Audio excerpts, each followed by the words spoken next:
23 April کو national security committee کا ایک اور اجلاس ہوا۔ اس اجلاس میں ایک دفعہ پھر کہا گیا کہ مراسلہ ایک حقیقت ہے اور پچھلی نیشنل سیکیورٹی کمیٹی کے میٹنگز کے اعلامیے کی توثیق بھی کی گئی۔ نیشنل سیکیورٹی کمیٹی کی 2 میٹنگز، 2 مختلف وزیر اعظم اور نتیجہ ایک ہی۔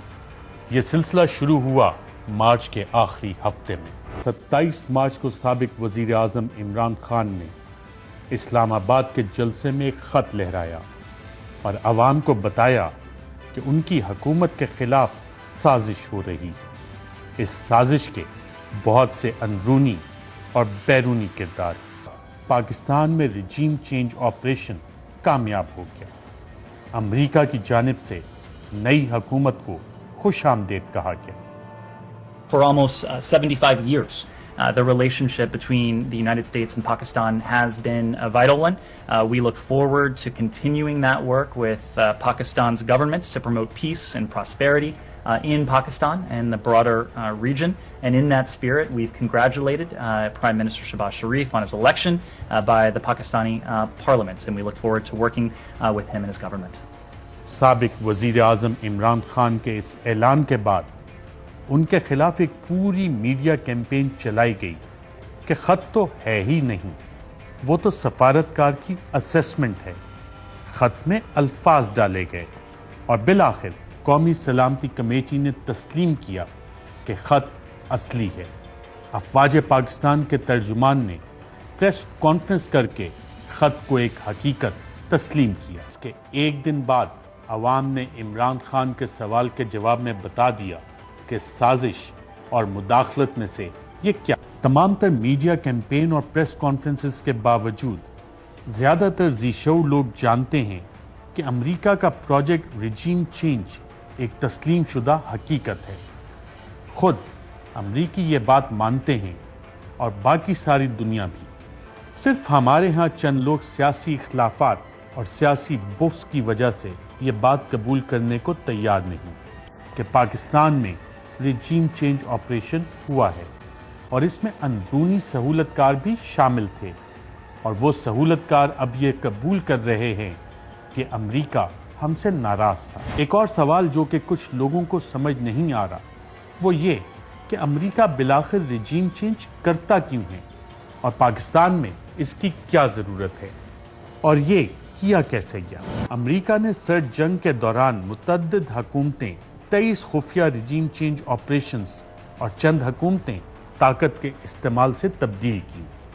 امریکہ نے سرد جنگ کے دوران یہ طریقہ کار اپنایا اور خفیہ طور پر دھونس اور دیگر ذرائع کے ذریعے حکومتوں کا تختہ الٹنے کے لیے خفیہ طریقے کو ترجیح دی۔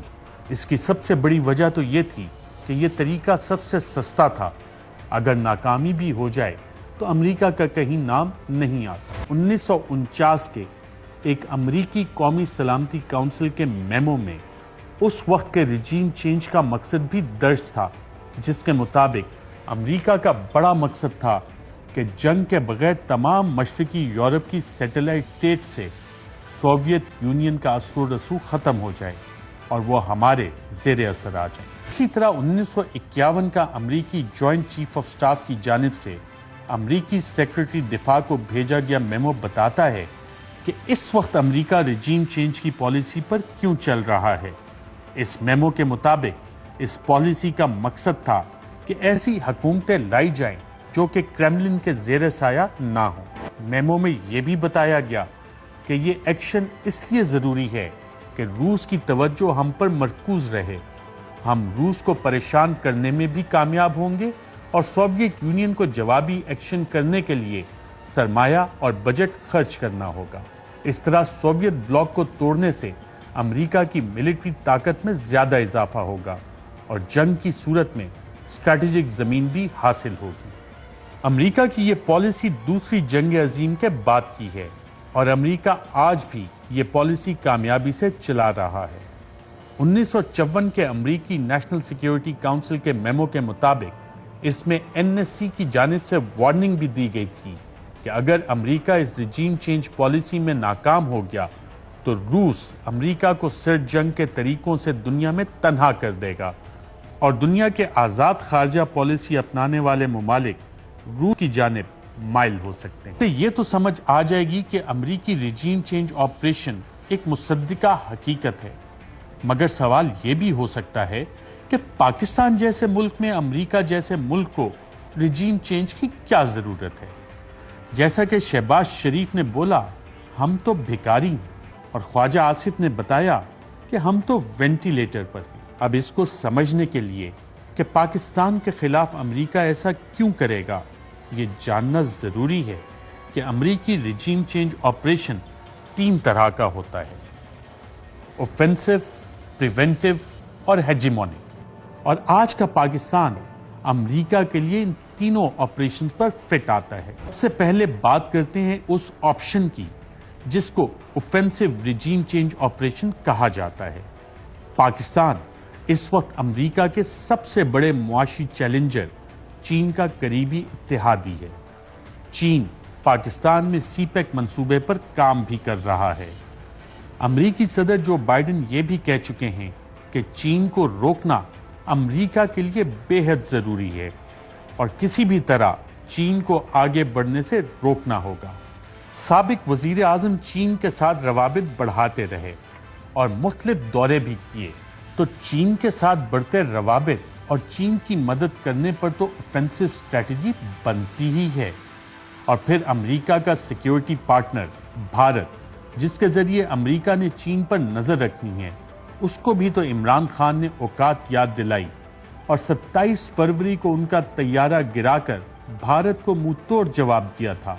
تو پھر پاکستان، جو کہ پہلے ہی چین کے قریب ترین ملک میں شامل ہے، تو اس پر اوفینسو ریجیم چینج آپریشن کے ایکشن کا جواز تو بنتا ہے۔ امریکہ جس دوسری وجہ سے ریجیم چینج کرتا ہے وہ پریونٹیو آپریشنز ہیں، یعنی کچھ ہونے سے پہلے ہی معاملات قابو کرنے کی کوشش۔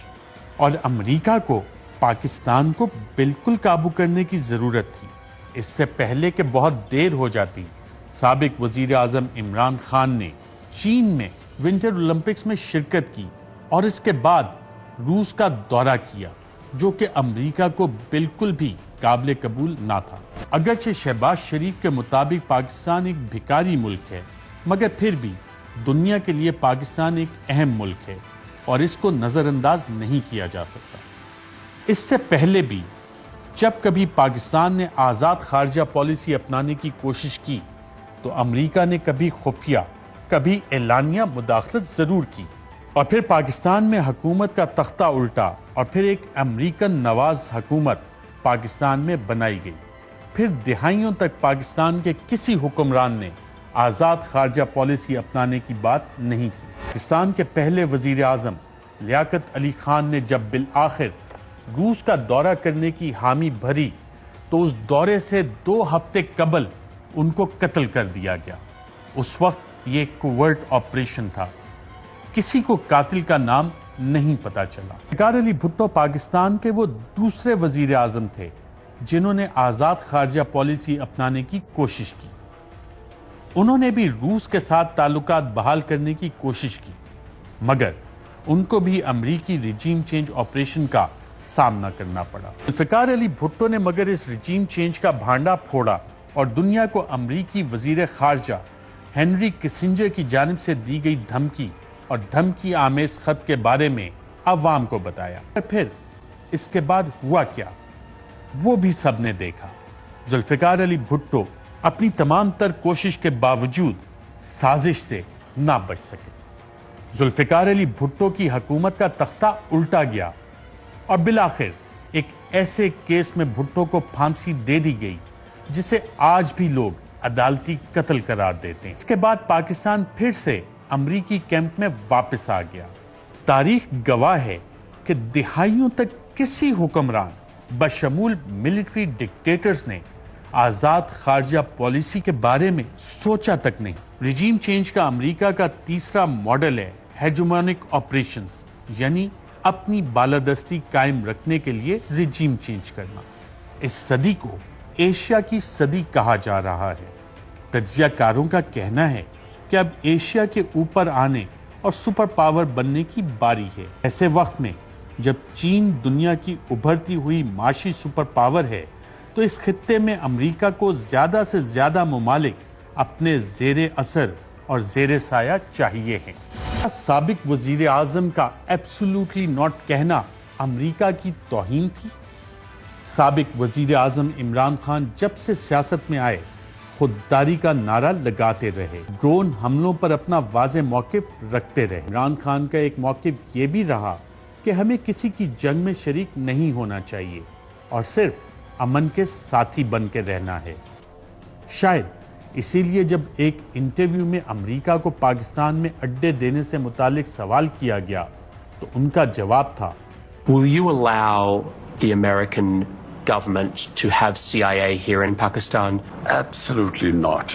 There's no way we're going to Seriously? allow any sort of action from Pakistani territory into Afghanistan. Absolutely not. شاید یہی وہ لمحہ تھا جب امریکہ کو عمران خان کے بارے میں سوچنا پڑا، کیونکہ اس سے چند دن پہلے خبریں چھپ چکی تھیں کہ امریکہ پاکستان سے اڈے مانگ رہا ہے اور پاکستان شاید مان بھی جائے۔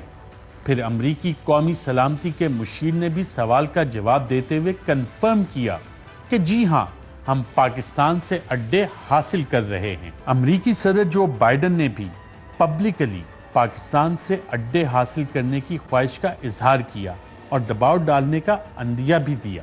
تو اگر امریکی صدر اور امریکی مشیر برائے قومی سلامتی پبلکلی اڈے مانگ رہے ہیں تو امریکہ سمجھ رہا تھا کہ پاکستان کو اڈے دے دینے چاہیے۔ اس سے پہلے بھی تو پاکستان نے امریکہ کو اڈے فراہم کیے، تو اب انکار کیوں؟ امریکی اخبارات نے بھی خبریں لگائیں کہ جناب اڈوں کی ڈیل ہو گئی ہے، مگر عمران خان نے انٹرویو میں سیدھا کہہ دیا، absolutely not. Absolutely not. Tehreek Insaf کے کچھ ممبران کا کہنا ہے کہ جس دن عمران خان نے انٹرویو میں اڈوں کے بارے میں کہا کہ ایبسولوٹلی ناٹ، اسی وقت ہمیں یہ اندازہ ہو گیا تھا کہ اب امریکہ ہمارے خلاف ہو جائے گا، اور پھر وہاں سے عمران خان حکومت کے لیے حالات خراب ہوتے چلے گئے۔